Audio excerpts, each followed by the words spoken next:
आई आजींनी शपथ घातली आहे. हा, मी हे घर सोडून जायचं नाही अशी शपथ घातली आहे. पण मला आईशी बोलावं लागेल. अगं श्रीच्या मनातच नसेल तर मी इथं राहणं योग्य नाही. बोल बाळा, बोल बोल.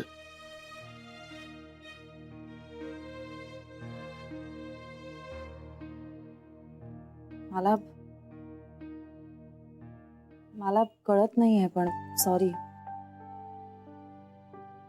तुमच्यापैकी कोणीच भूतकाळ विसरायला तयारच नाहीये. त्यावेळी तुम्ही आई आजी आणि आईंच्या मनाचा विचार केला नाहीत.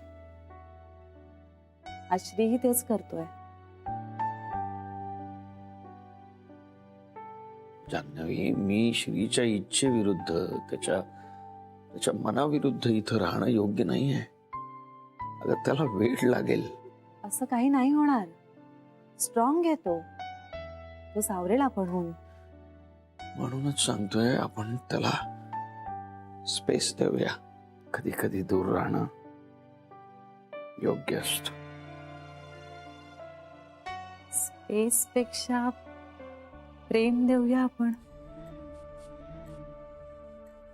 आतापर्यंत स्पेसच दिली आहेत तुम्ही. नव्हतातच त्याच्या आज म्हणतात कुठे. पण आज आहात. अंतर नको, प्रेम द्या ना. सॉरी, मी खूप जास्त बोलले असं वाटलं असेल तर I am really very sorry. तुम्ही भेटा आई आजींना, बोला त्यांच्याशी. त्यांच्याशी बोलूनही जर असं वाटलं की जाणं गरजेचं आहे तर तुम्ही जा. मी नाही अडवणार तुम्हाला.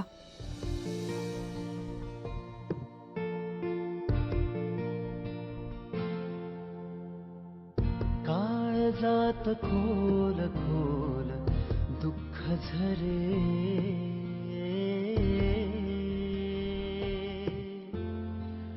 काळजात खोल खोल दुःख झरे, काळजात खोल खोल दुःख झरे. पापणीची ओल, पापणीची ओल वाहून सारे. काळजात खोल खोल दुःख झरे,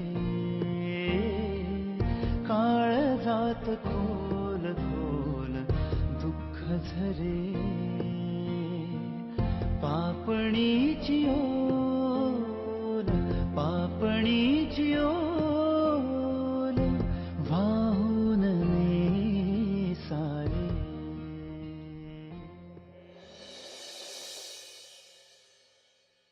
गोळी घेतलीस ना, आता डोकं दुखायचं थांबेल बघ.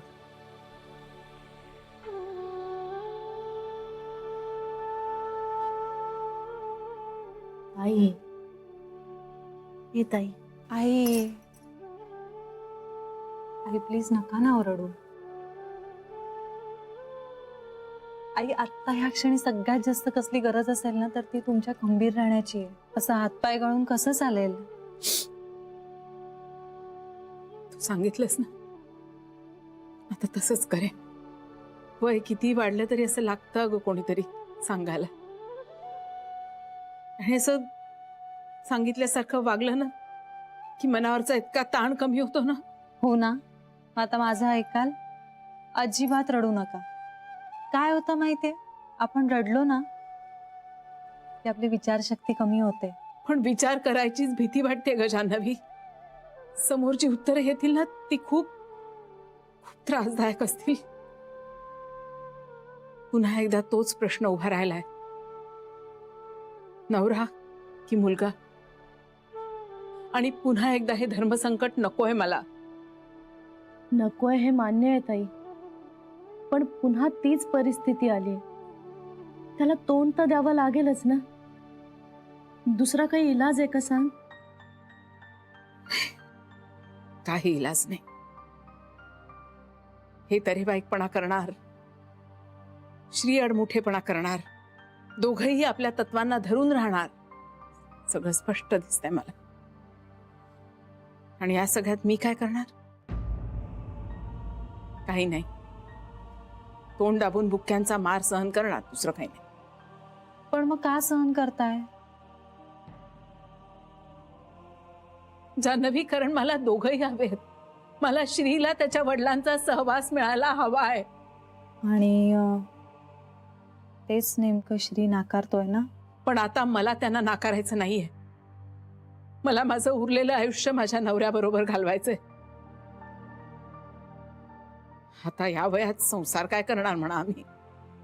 अर्धी लाकडं गेली आमची मसणात.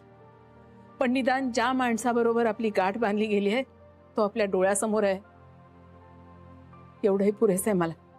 पण खरं सांगू, या वयात त्यांनाही आपली गरज आहे हे ऐकून बरं वाटलंय मला. दुसरीकडे श्रीचंही पटतंय ग. कळत न कळत आतापर्यंत वडिलांना विसर, त्यांच्या नसण्याचा स्वतःच्या आयुष्यावर परिणाम होऊ देऊ नकोस, असंच तर सांगत आलोय आम्ही त्याला. आणि आज अचानक म्हटलं की त्यांना प्रेम, आदर, अधिकार असं दे. कसं ऐकणार तो? अचानक नाहीच ऐकणार तो, पण हळूहळू ऐकेल. आई, श्रीचं काय होतंय माहितीये? त्याला ना खूप मोठा धक्का बसला. म्हणजे जे झालंय ते सगळ्यांना पटतंय, पण तरीही प्रत्येक जण जो तो आज निकाल लागला पाहिजे असा विचार करतोय. पण असं नाही होणार नाही. थोडा वेळ घेऊया ना सगळे. बरोबर आहे तुझं. पण तू श्रीशी बोलत राहा भाई. तू बोललीस ना की त्याचा चांगला परिणाम होतो त्याच्यावर. मी बोलतेच आहे त्याच्याशी. येऊ मी? पण तुम्ही रडणार नाही आहात आता.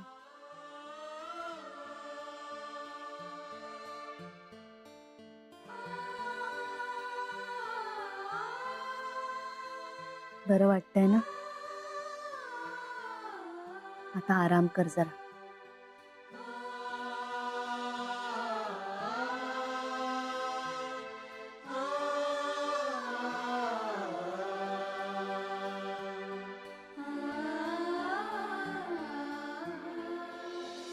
श्री, तुझी रिॲक्शन चुकली असं कुणीच नाही म्हणत आहे. तू फक्त तडकाफडकी निर्णय घ्यायला नको होतास, इतकंच. अच्छा, म्हणजे माझ्या निर्णयाचा प्रॉब्लेम नाहीये तुम्हाला. मी फक्त तो ज्या प्रकारे घेतला त्याच्याशी प्रॉब्लेम आहे. तसं नाहीये श्री. तसंच वाटतंय जान्हवी, तसंच वाटतंय आता. मला सांग, ते तडकाफडकी घर सोडून गेले नव्हते? किंवा आत्ता तुम्ही त्यांना तडकाफडकी घरात परत नाही घेतलं? तसंच आहे हे. श्री, आम्ही आईंचा विचार केला. तू त्यांची अवस्था पाहतोयस. वर्षानुवर्ष पाहतोय मी तिची अवस्था. म्हणून तर तिडीक गेले त्या माणसाबद्दल माझ्या डोक्यात. अरे समजतो काय माणूस स्वतःला? राग आला म्हणे सगळ्यांचा. मग काय, ही अशी भांडणं, वादविवाद प्रत्येक घरात होतात. म्हणून काय माणसं तडकाफडकी घर सोडून निघून जातात का? अरे पण ते चुकले असं त्यांनी मान्य केलंय ना आता. मग काय तो माणूस खूप मोठा झाला का? त्यांना थोरवी प्राप्त झाली का? अरे वा, बघा काय प्रामाणिकपणे त्यांनी त्यांचा गुन्हा मान्य केलाय.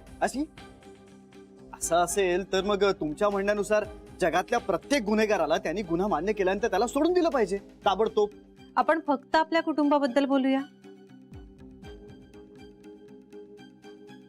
हे बघ श्री, तू चुकीचा आहेस असं मला अजिबात म्हणायचं नाहीये. मला तुझं वागणं पटतंय.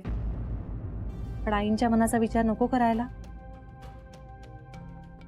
सांग ना, त्यांच्या डोळ्या देखत जर आपण त्यांच्या नवऱ्याला घराच्या बाहेर काढलं, ते सहन करू शकतील?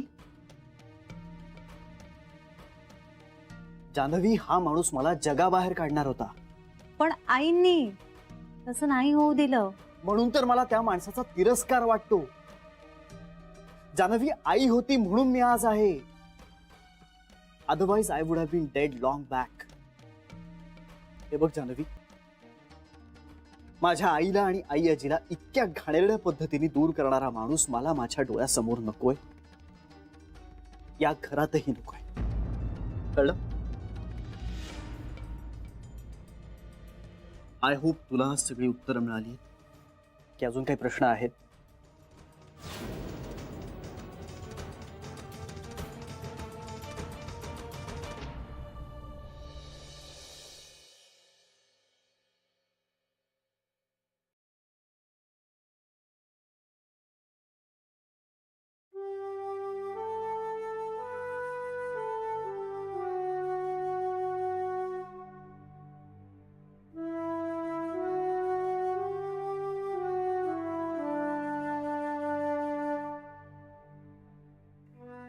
आई अगं ऊर फुटेस तोवर ज्या ध्येयासाठी मी धावलो आयुष्यभर, इथं आल्यापासून 2 दिवसाच्या आत सगळ्याची किंमत शून्य वाटायला लागली ग मला. दुर्दैव, दुसरं काय. तू कधीपासून दैव वगैरे मानायला लागलीस? माणसाच्या हातातल्या गोष्टी संपल्या ना की दैवाला दोष दिला जातो. तसंच झालंय माझं. रमाकांत, तुझं स्वप्न चुकीचं होतं असं मी कधीच म्हटलं नाही. ही आई आहे तुझी. तुझी स्वप्न माझी स्वप्न होती. पण शेवटी माणूस महत्वाचा की स्वप्न, असा प्रश्न जेव्हा उभा राहतो तेव्हा माणूस हेच उत्तर द्यावं लागतं ना. स्वप्नांना रिप्लेसमेंट असते, माणसाला नाही. आई, हे मला तू त्यावेळेला सांगितलं असतंस ना तरी पटलं नसतं का? ते दिवसच वेगळे होते. पण आताही बोलून काय उपयोग आहे? अगं आई, तुझ्यामुळेच तर माझा मुलगा, माझी बायको हे सुखानं राहत आहेत. आई, तुम्ही सगळे कसे एकमेकांशी घट्ट आहात. मीच कमी पडलो. एक मुलगा म्हणून, नवरा म्हणून आणि बाप म्हणून, सगळ्याच बाबतीत. मग आता ती कसर भरून काढ आजपासून. यापुढे ही सगळी नाती निभावण्याचा प्रयत्न कर. अजूनही वेळ गेलेली नाहीये. खरंच असं वाटतं तुला? हो. नाही आई, श्री नाही स्वीकारणार मला. सुखाचीही सवय व्हायला लागते रमाकांत. खूप काळ या सुखापासून वंचित राहिलाय श्री. बाप आजूबाजूला असण्याचं सुख, हे सुख तू त्याला दे, मग होईल तो शांत. नाही, सध्या तरी मी इथे नसणं यातच श्रीचं सुख आहे. म्हणजे काय म्हणायचंय तुला? श्रीच्या मनासारखं होऊ दे ग. इथं आहे त्याचा खूप त्रास होतोय का त्याला? खरंच माझा निर्णय त्याच्यावर लादणं हे योग्य नाही आहे आई. प्लीज मला तुझ्या शब्देतून मुक्त कर आई. Please I. तुझ्याला स्वतःलाच इथं राहायचं नसेल तर मी अडवण्यात काही अर्थच नाहीये. मला राहायचंय आई. अगं मला पूर्वीपासून इथं राहायचं होतं खरंच. स्वतःच्या ध्येयासाठी तिरमिरीत बाहेर पडलो. खूपदा विचार केला की परत येऊया म्हणून, पण इगो आडवा आला. असं वाटलं पुन्हा घरी गेलो तर काय किंमत राहील माझी, म्हणून धावत राहिलो ध्येयासाठी. सतत धावत राहिलो. ध्येय गाठलं, पण ध्येय गाठल्यानंतरचा जो आनंद असतो नाही तो शेअर करायला कोणीतरी लागतं. कोणीच नव्हतं. हे ज्या दिवशी कळलं नाही त्या दिवशी माझे डोळे उघडले. फॅमिली लागते आई.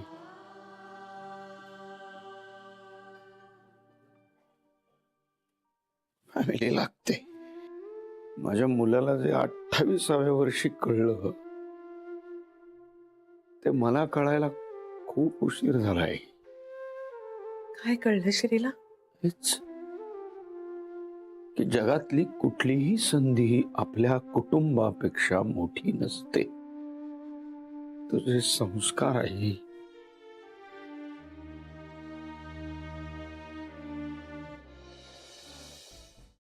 मी मात्र विसरलो. तेव्हा मला असं वाटतं की मीच या घराबाहेर पडावं हे उत्तम. नाही रमाकांत, तू आम्हाला हवायस, नर्मदेला हवायस. पण श्रीला नकोय ना मी आई. रमाकांत,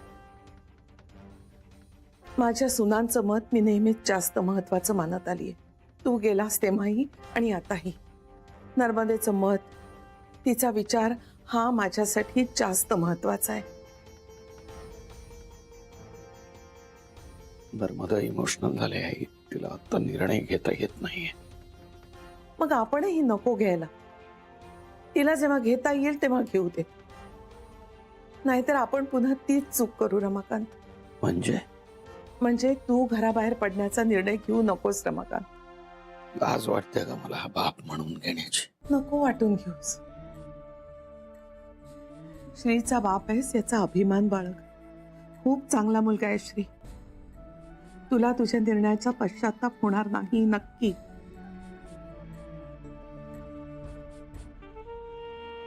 आई, तू मला खरंच माफ केलंस का? रमाकांत, तू आमचा आहेस, माझा, नर्मदेचा. आम्ही तुला माफ केलंय. आता तू स्वतःला माफ कर. हे आम्हाला सोडून जाऊ नकोस बेटा.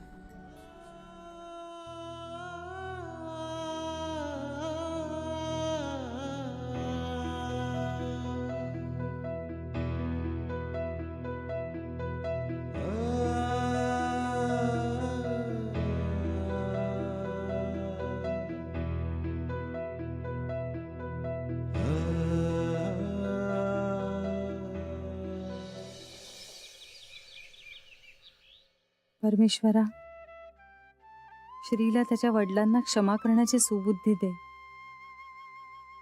त्याला सावरायला मदत कर रे देवा.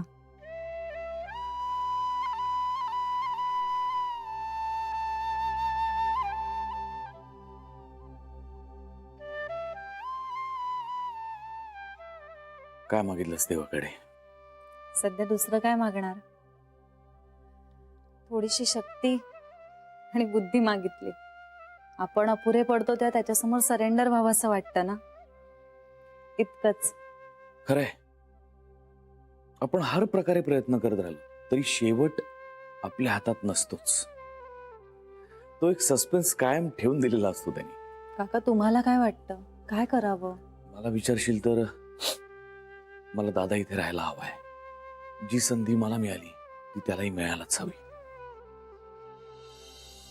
अर्थात श्रीची मनस्थिती मी जाणतो, पण श्रीला दादा आत्ता नकोय ना. मग आत्ता दादानी बाहेर राहावं. मग काही काळ गेला की श्री शांत होईल. मग आपण दादाला पुन्हा बोलवूया. घरापासून दूर राहिले तर ते मनाने कधीच जवळ नाही येऊ शकणार. म्हणजे या उलट जर सहवास असेल ना, तर संवाद होण्याची शक्यता तरी निर्माण होईल ना. श्रीला सहवासच नकोय जान्हवी. पण काका, घरापासून दुरावलेली माणसं घरी परत यायला हवीत. आणि जे घरी परत येत आहेत त्यांना घरातून बाहेर जायला सांगणं मला नाही पटत आहे. म्हणजे मी असं नाही म्हणत की श्रीने त्यांना जाऊन मिठी मारावी, पण त्यांच्या इथे असण्यावर तरी आक्षेप नको घ्यायला त्याने. तुला खरंच मनापासून असं वाटतं? हो, तसंच होईल. खरंच. जान्हवी, अगं जग चांगुलपणावर तर चाललंय. तू इतके प्रामाणिकपणे प्रयत्न करतेस आम्हाला सगळ्यांना एकत्र आणण्याचे. घराकडे परत येण्याचा विचारही न करणारे आम्ही कसे खेचल्यासारखे आलो बघ घराकडे, तुझ्यामुळे. काका, तुम्ही सगळे या घराशी बांधले गेले होतात. मी फक्त निमित्त झाले. पण चांगलं निमित्त झालीस. चला, मी स्वयंपाकाकडे वळते. हम्म. आलेच.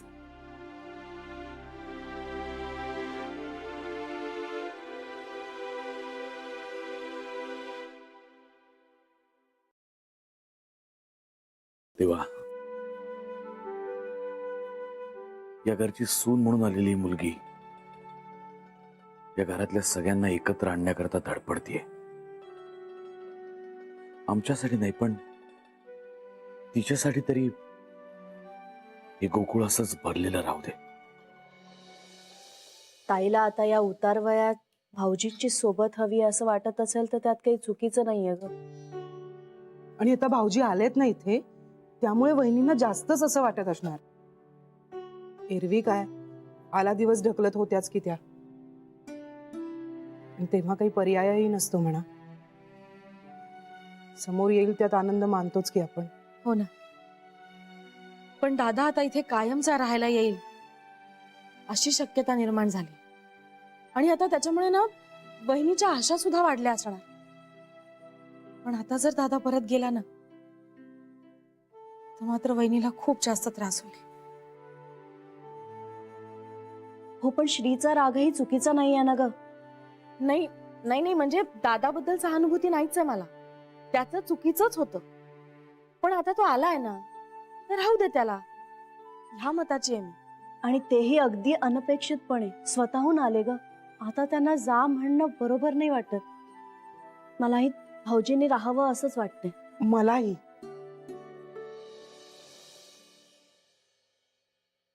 काय ग, काय झालं? कसलं? ग श्री बोलला का काही पुन्हा? बोलतोय बरंच, पण नेमकं असं काहीच नाही. ऐक ग, श्रीचा चेहरा डोळ्यासमोर आला ना की माझी आधीची सगळी मतं बदलतात. श्रीला त्रास होणार असेल तर त्याच्या मनाविरुद्ध अजिबात वागायचं नाही. तो जे म्हणेल ना तेच करायचं आपण.